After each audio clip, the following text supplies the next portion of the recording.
Trump says Japan would shoot North Korean missiles out of sky if it bought U.S. weaponry. Tokyo, Reuters. U.S. President Donald Trump said on Monday that Japan would shoot North Korean missiles out of the sky if it bought the U.S. weaponry needed for doing so, suggesting Tokyo take a stance it has avoided until now. North Korea is pursuing nuclear weapons and missile programs in defiance of UN Security Council sanctions and has made no secret of its plans to develop a missile capable of hitting the U.S. mainland. It has fired 2 missiles over Japan. Trump, speaking after a summit with Japanese Prime Minister Shinzo Abe, repeated his mantra the era of strategic patience with North Korea was over and said the two countries were working to counter the dangerous aggressions. Trump also pressed Japan to lower its trade deficit with the United States and buy more U.S. military hardware.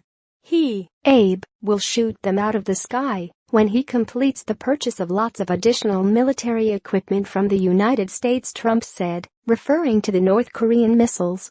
The Prime Minister is going to be purchasing massive amounts of military equipment, as he should.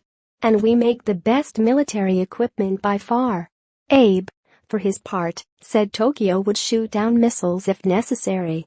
Trump was replying to a question that was posed to Abe, namely how he would respond to a quote from Trump from a recent interview in which he said Japan was a samurai nation and should have shot down the North Korean missiles.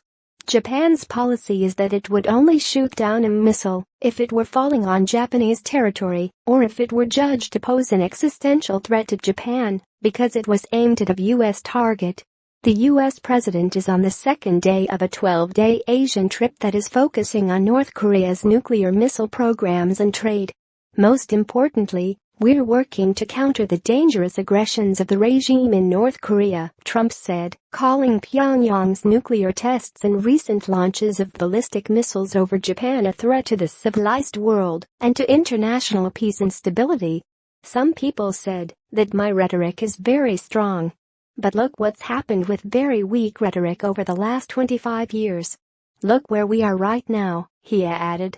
North Korea's recent actions have raised the stakes in the most critical international challenge of Trump's presidency.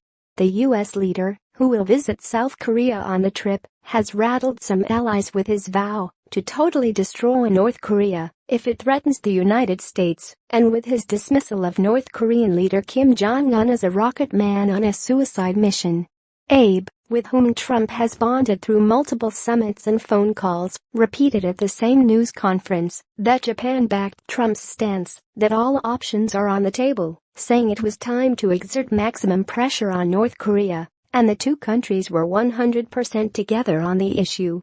Chinese Foreign Ministry spokesman Hua Chunying, in response to Abe's comments, said that the North Korean situation was already extremely complex, sensitive and weak.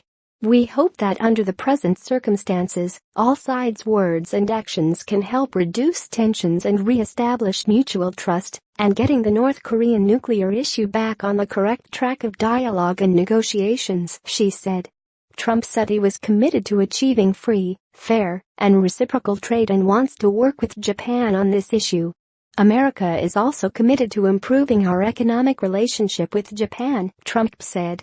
As president, I'm committed to achieving fair, free, and reciprocal trading relationship.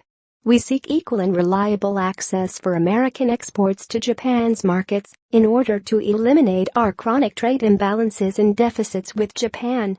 Earlier, speaking to Japanese and U.S. business executives, Trump praised Japan for buying U.S. military hardware. But he added that many millions of cars are sold by Japan into the United States, whereas virtually no cars go from the United States into Japan.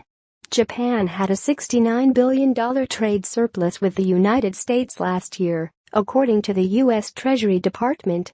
The United States was Japan's second biggest trade partner after China, while Japan was the United States' fourth largest goods export market in 2016.